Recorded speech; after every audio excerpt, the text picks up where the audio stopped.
Yep, that happened. I quit my job.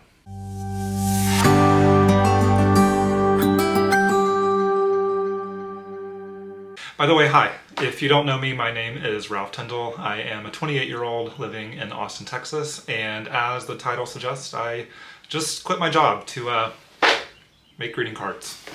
If this is your first time seeing my face, allow me to give a little bit of an introduction, and if you know me and have seen my content around, let's take this as an opportunity to have a little bit more of a formal introduction, if you will. As I mentioned, I am based out of Austin, Texas. I have lived here for the past 7 years, maybe. I came here right after college and started working in the tech industry. I've been working in product management for the past few years, working on building software products. So yeah, your typical Austin tech worker. So where do cards come in? Glad you asked. So I started working from home 3 years ago when the you-know-what happened. And like I said, I was working a tech job, so I was working in front of a computer all day, staring at 3 monitors, yes, 3. And then after work was over, I would walk from my office to the living room, sit down on the couch and turn on a bigger screen and watch Netflix. And then of course, over the course of the past few years, the company I was working for went through a lot of changes as well. The startup I was working for was acquired by a much larger organization, and if you've ever worked in corporate America, you know that that comes with a lot of its own challenges and changes. And over the course of those 3 years, the job I was doing, while I worked very hard to get in the position I was in, was not fulfilling me the way that I had hoped. And about a year ago, I was really starting to feel pretty burnt out in general with work, and then also just in my personal life, I was craving a hobby. You know, like I said, I was in front of a screen all day working, and then I was watching Netflix at night, and I needed an outlet that fulfilled me in some way that, work and watching Netflix couldn't do. And around that time, I kind of stumbled across the world of card making. My partner gifted me a heat embossing tool. I looked up how to use it, and the rest was kind of history. So after becoming enthralled with card making, I kind of just randomly decided to film myself making a Halloween card, which by the way is my favorite holiday, fun fact, and posted the process on TikTok. I didn't really expect anyone to view it, and then to my surprise, it kind of blew up. You know how TikTok is. And so that was just a really pivotal moment for me. I'd kind of found this hobby that served as a creative outlet for me that was totally separate from my work life and gave me something more fulfilling and fun to do on my nights and weekends. So I just kind of kept making cards, filming them, and posting them online. Fast forward about 9 months, I'm still making cards, posting them online, and frankly, my job has only gotten less fulfilling. So a couple weeks ago, I made the decision to quit that job. Now I'm very privileged to be able to choose to quit a job that feels as though it's no longer serving me and focus on something that's a little bit more risky and non-traditional, frankly. But that's exactly what I did, and it was scary, and I'm still not sure it was the right choice, but yeah, I figure, I'm in my late 20s. I've always wanted to build something for myself. I don't have any kids. The job I was working was just really draining me emotionally and mentally, and this new hobby that I found really excites me and fulfills me and brings me a lot of joy. So I figure, why not take the risk, So that brings us to today. So I've always wanted to kind of bring my content over to YouTube, share things like tutorials, walkthroughs, maybe tell you about some of my favorite tools, just kind of stuff that doesn't really fit on TikTok or Instagram. So yeah, I thought I would start that off today, actually, and make my very first card with you here on YouTube. So I'm actually making a card today that is kind of on the theme of exactly what I just told you about. Quitting my job, starting this new journey, not really being sure how things are gonna play out, but just kind of trusting the process. So without further ado, let's go ahead and jump into the card. But before we do so, I would like to just ask you if you feel so compelled to go ahead and hit that subscribe button. Your support at this time obviously means a lot to me. And then if you like the video, I would love you to give it a thumbs up as well, but no pressure. So yeah, let's go ahead and get into it. Thanks, y'all. Well, hello. Welcome to my first YouTube video. As you heard in the intro, I am doing a card today kind of inspired by this new journey that I found myself on. And I'm actually doing it inspired on a reality show from the 2000s called The Hills, which I know probably sounds pretty funny for any of you who actually watch The Hills. Fun fact, I'm a huge reality TV show fan, and so it's only fitting for me, frankly. But I'm using a stamp set today called the Seaside Highway HeroScape by Hero Arts. And as you can see, it kind of makes this, you know, exactly what it says, Seaside Highway. And it really reminds me of the opening of this show called The Hill, which is a reality show back in the 2000s that followed the main character, Lauren Conrad, as she kind of embarked on this new adventure of moving to LA and pursuing her dreams, working in fashion, and kind of all the trials and tribulations that come with, you know, stepping into the real world. So just a major life transition, which honestly, I kind of feel like that's where I'm at right now as well. And so I'm just feeling inspired by that show. And so we're going to do it based on that. So this is a layered stamp set by Hero Arts. Honestly, these are some of my favorite products to work with, these layered stamp sets, frankly, because you can make a really beautiful image without a whole lot of work. The hardest part is just lining up the stamps, because you're going to stamp and then stamp another one on top of it and then another one on top of it. And so you do have to be pretty precise about where you're placing the stamps. So I'm going to go ahead and stamp the first layer. I am using Distress Oxides today, just because it's my preferred ink pad. And I am using MOWED Lawn for this bottom layer. Now, a lot of times you will have to stamp a couple times to get full coverage. At least I do. It may depend on your ink. But once I do this scene, I want to incorporate kind of a custom sentiment. If you're familiar with The Hills, the opening uses a song called Unwritten by Natasha Bedingfeld, which again, if you're around in the 2000s, you're probably very familiar with, whether you watch The Hills or not. The song is basically talking about, you know, it literally says like staring at the blank page before you, very much like our cardstock, if you will, and kind of like writing your own story. And the rest is still unwritten, and you know, you'll write your story as you go. So I just feel like the scene, the music, it's all pretty fitting with my life right now.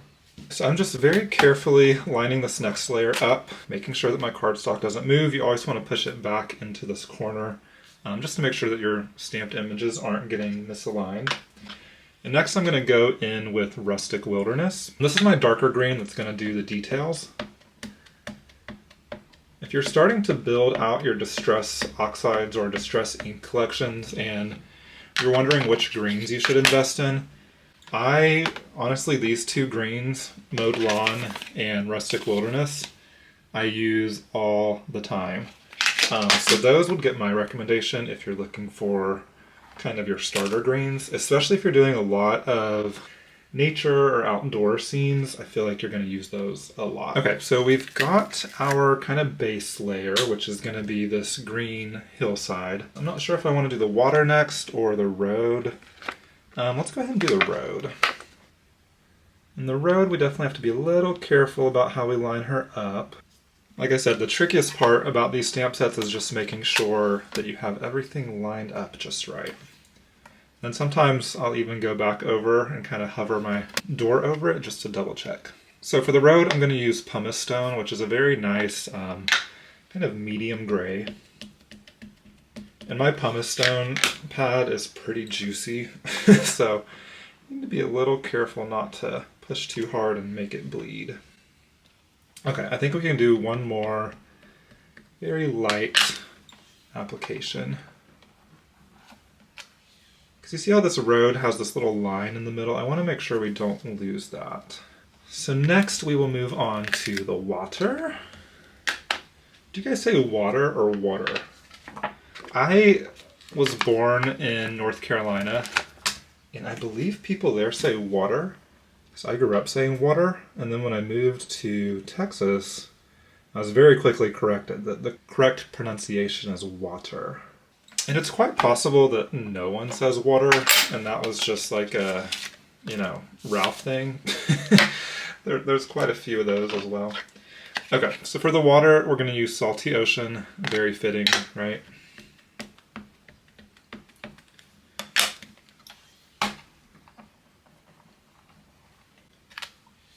You can see it's not perfectly aligned, and I'm a little disappointed about that, but I think we'll just press forward. I think in the end, we won't really notice or care. Yeah, I think it's fine. I'm not worried about it. Now this layer was a little tricky to line up, but I think we got it. And for this darker accent stamp, we're going to use Prize Ribbon, which is a much darker blue.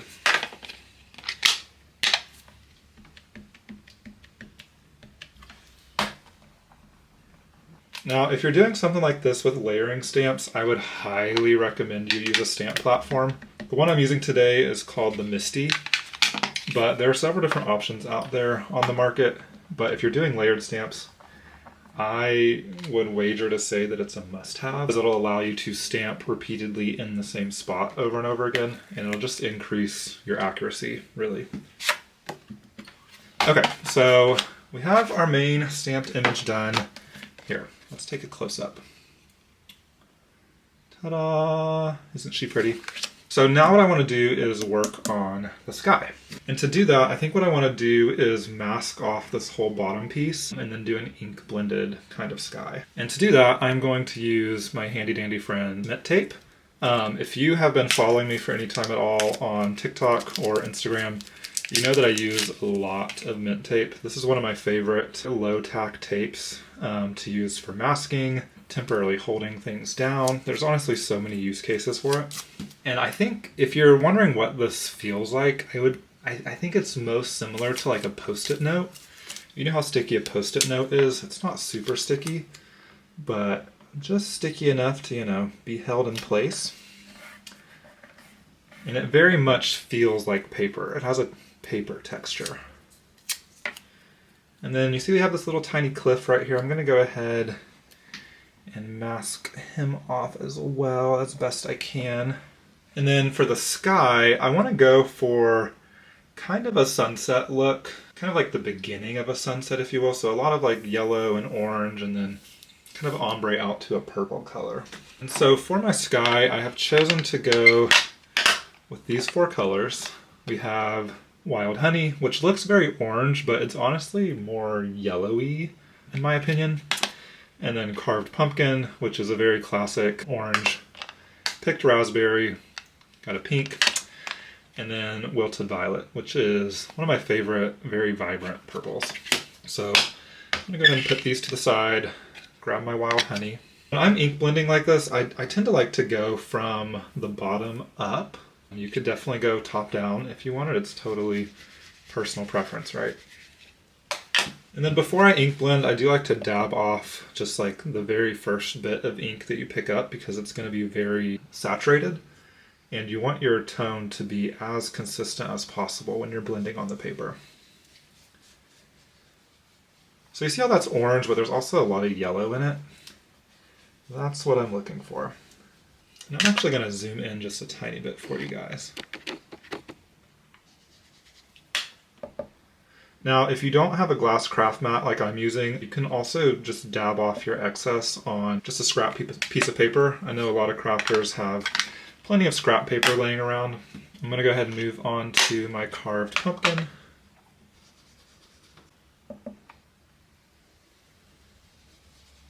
So now we're getting a little more orangey here. And when I'm ink blending, I don't worry too much about blending the colors together to begin with. You can see how there's a pretty clear definition between the Wild Honey and then the Carved Pumpkin. This is totally just personal preference and the way that I like to work, but I prefer to kind of get my base colors done, so I'll do all four of the colors going up, and then I'll go back through and kind of blend the edges together. You can blend as you go, 100%. I just find that that is what works best for me. Okay, let's do our Picked Raspberry. And I am actually, you notice in my videos a lot I use my ink blending brushes, which I love. I do have a new set of brushes, but I'm only using them for dye inks. And these are my old trusty standbys that I've been using for my Oxides forever. For whatever reason, my pink and my purple brushes have gotten really crusty. I think I had a little bit of an accident when I was washing them once and they dried weird. So for these next two colors, I'm going to use this like foam pad dauber, which is just another type of ink blending tool. I generally prefer using brushes, but these are much cheaper because these little heads you can detach and just buy a bunch of these foam tops. And you can still get a great look from it. I just prefer the feel of a brush, but these totally get the job done too. Ooh, that's bright, isn't it? Okay. And then next up, we will move on to our wilted violet. Now, if you're wondering how you store these, I frankly just have them all piled in a drawer somewhere.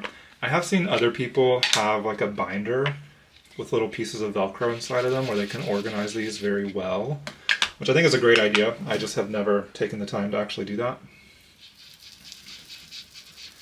Now I gotta be careful up here because I did all my little excess ink daubers up top.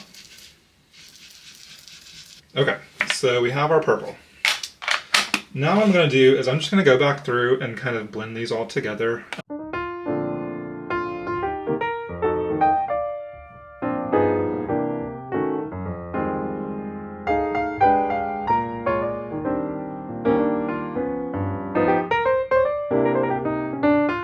Okay, so I think that is close to where I want it. And one thing that's important to remember whenever you're ink blending like this is as the colors stay on the paper, they're going to soften and kind of naturally blend together a little bit more over time. So I think here in like 5 to 10 minutes, and this will look even better. At least that's my hope. We'll see. But let's go ahead and take this guy off. And then I'm going to clean up my mat real quick. If you're wondering what mat I'm using, this is a glass craft mat that I got from Glassboard Studio. Honestly, it is probably top 3 at least of my favorite tools in my craft room, mostly because of exactly what you just saw. You can ink it up, you can get glue on it, you can get all kinds of, pastes, paint, whatever, and it just wipes right up. The other nice thing is that this particular mat is magnetic, so if I wanted to hold things in place, I could just magnet them down and look at that. It doesn't move. And if you are in the market for a glass mat, I do have a promo code with Glassboard Studio. If you use the code Ralph10 at checkout, you'll get 20% off. I will say they are a little pricey, so not in everyone's budget, I get it. But if you can swing for it, I think you won't be disappointed. Okay, so what I am a little disappointed in is this little tiny line of white that I have right here. I wonder if I should try to remask that and correct it. Now, I feel like that is definitely a bit of a risk, but it might be one that's worth it. Let me see. This is very much like a type A thing. Like I know a lot of people, that wouldn't bother them in the slightest. But I am a bit of a recovering perfectionist. I call myself a recovering perfectionist because I'm trying not to be such of a perfectionist these days. Like they say, old habits die hard, right? Here, I think we can do this pretty easily. Okay, yeah, that's better. I'm happy with that. As we were, let's go ahead, and the only thing we're missing stamping-wise here is, well, actually there's a couple things, right? Because I think I want to add some birds as well. Are there birds on this? There's not. Okay, well I think I have another stamp set I can use for birds, but I definitely want to add a car on our little road.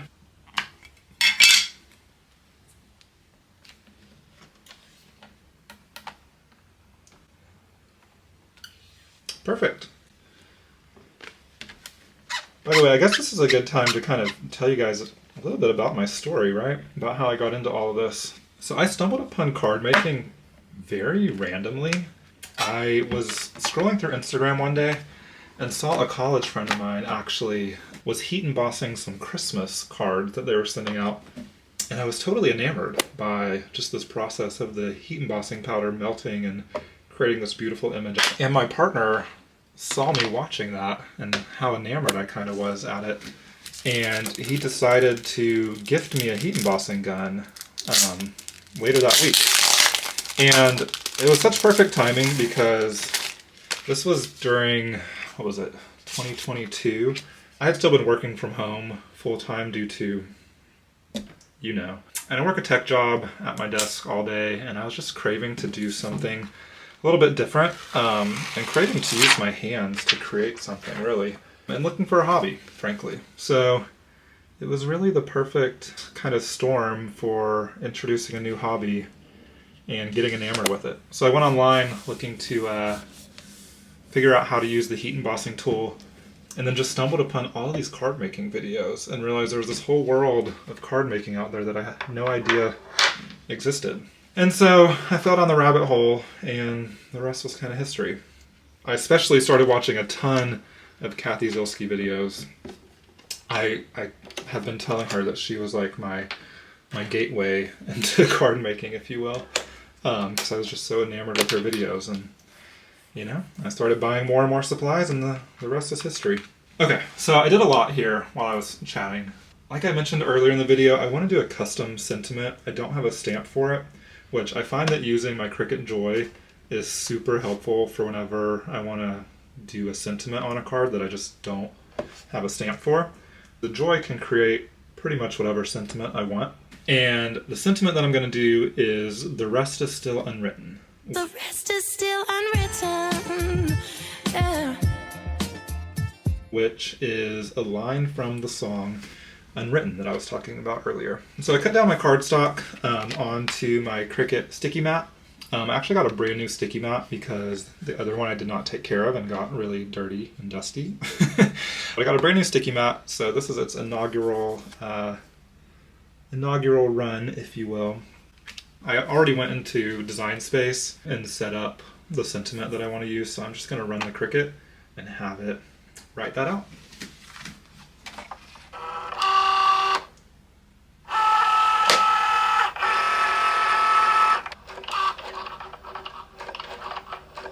Okay, so we've gotten the words done. Next, I'm going to go ahead and put in my blade so that I can actually cut these words out.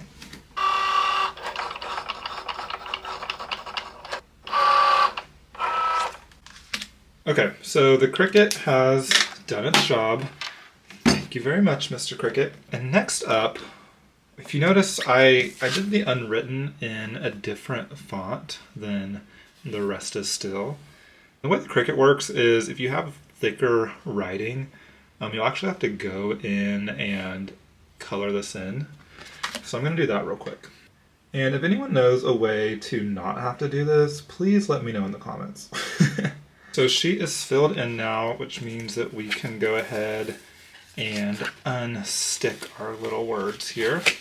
Now this is a new sticky mat, so it's very sticky. I'm actually going to bring out one of my little, what are these called? Palette knives. You can also kind of give the sticky mat a little bit of a bend if you need to. There's one.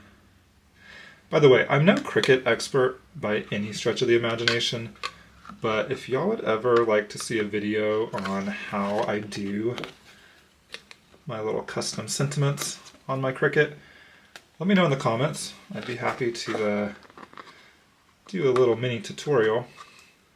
Now look how sticky this guy is. Oh my goodness. This is only my second sticky mat I've ever had. I forgot how sticky it is at the beginning. As you use it, it'll still be sticky, but it'll become a lot easier to take these guys off. Okay, so we have our sentiment done. I do think there's a couple more things I want to do first. I still want to add birds to this guy. So why don't we go ahead and do that? And we can play with the positioning of the letters at the same time. Or words, I guess I should say. But let me see if I can find my stamp set that has some birds. Okay, success. I did find it, and of course it is another Hero Arts stamp set. And this is the little flock of birds that I want to use. And I think I just want to have them kind of coming up, you know, off in the distance a little bit. Before we commit to that, let's play around with where our words will go. Now in my head, I see unwritten kind of being down here, parallel with the horizon. And then I I kind of like the idea of these just being scattered about. Kind of like emphasizing that, you know, into the unknown kind of feel. I think what I'm actually going to do is I'm going to move this over a little bit, and I'm going to have one of the birds flying off the page. So let's go ahead and stamp that.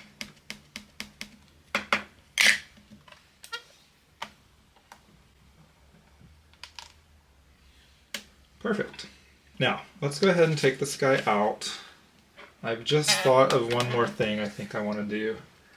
I feel like, while I'm liking the card, I feel like it still is lacking a little bit. So I have an idea, but before that, do you see how I have this white kind of on the edges? I'm going to trim that down a little bit too. I'm going to bring in my handy dandy trimmer. And I just want to trim off just the tiniest little edge. Just like so. Okay. And then this side doesn't bother me as much. I guess I could trim it. The problem is this is going to be the front panel of my card, so whatever I trim down, I'm going to need to trim down on my card base too. I think I'm actually going to leave it alone. But what I am going to do is cut out a frame here using my rectangle die. And I think that this is just going to give the card just a little bit extra interest. So one other use for mint tape, it's perfect for holding down your dies. So when you run it through your die cutting machine, it doesn't slip and slide all over the place.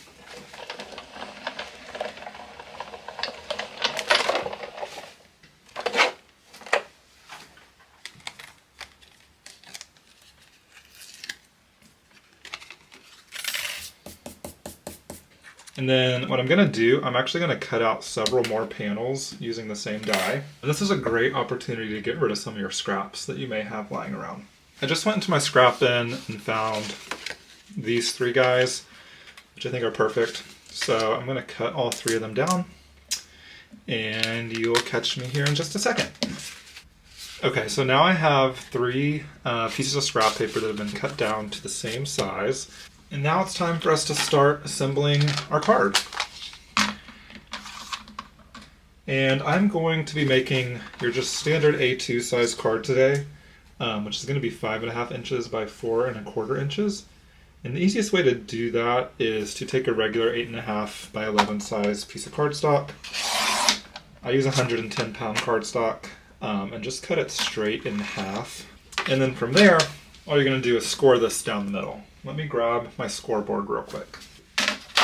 So you can use this score tool that comes with the board. I prefer just to use my regular bone folder just because it's a little more substantial. I'm just going to score this right at 4.25 inches. And if you have a Scor-Pal like this, you'll see they actually have little symbols there. So for instance, at 4.25 inches, they have this asterisk. So it's really easy just to throw your paper in as long as you've cut it down to size. And just give it a nice score along that line. And from there, you're just going to fold her in half and score it once again. Well, not score it. I guess what is this? Varnish? Is that the right word? But you're just going to go over this crease to make sure it's nice and tight. And there you go. We're ready to assemble. So I'm going to actually bring my Scor-Pal back. This is another trick I learned from Kathy Zilski, though I'm sure tons of people use this. But any of your tools that have a right angle like this, so like your Scor-Pal or your stamp platform, whatever it may be, is a godsend for lining layers up. I'll show you what I mean. So I'm going to add some adhesive just all over this front panel. And I prefer to use tape runner for this, but you could use liquid glue or whatever adhesive you like. And if you put your card base up in this right hand panel, or left hand panel actually, it becomes really easy to put your layer down perfect, because all you gotta do is square it up in that corner to match the paper. So that I can make sure that these are all aligned, I'm going to glue these all together using this other corner. So very similar to what I just did, I'm going to put some adhesive down, and then since these are all cut down to the exact size, it's really easy to just lay them down and square them up. using the corner. Ta-da! Now, should I have put this colored one on top? Probably not. We might see some color peek through, but hopefully we won't. But now we can go ahead and stick this guy in our little opening. And, you know, the fun thing is you're always thinking of things you should have done. I should have gone ahead and glued this one on top, right? But we'll do that now. And we'll just have to be careful, making sure that we line it up perfectly square. Now, I'm a little heavy-handed on my adhesive. You don't have to be. That's just how I am. I don't know. I try to use less sometimes, but it makes me anxious because I just put in all that work. You want your stuff to stick, right? Okay, so I think I lined that up pretty good. And you see how we just have that extra dimension on the edge? I think it really just adds a little extra pop, a little extra interest. So let's go ahead and put our sentiments on. I think that that is really the last step here. Like I said, I think I want to put the unwritten kind of down here parallel with the horizon. And then the idea would be to kind of scatter these about. Honestly, these words are a little larger than I had expected or than I had intended, but I think it's okay. But I kind of like the scattered, jumbled look, but it's really hard to make things look random. I don't know if you've ever tried it, but it's very hard to make things look intentionally random. But I think that looks pretty good, if I do say so myself. And then I'm going to glue these down using some liquid glue. This is Connect Glue by Gina Designs. This is my favorite liquid glue that I've used. If you're not using a fine tip bottle like I'm showing here, you need to get one.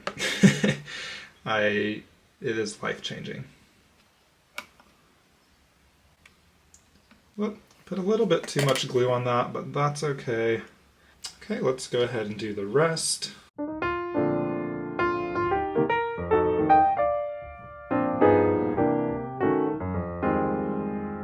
Now for unwritten, I am going to pop this guy up with some foam tape because it wouldn't be a Ralph card without a little bit of foam tape.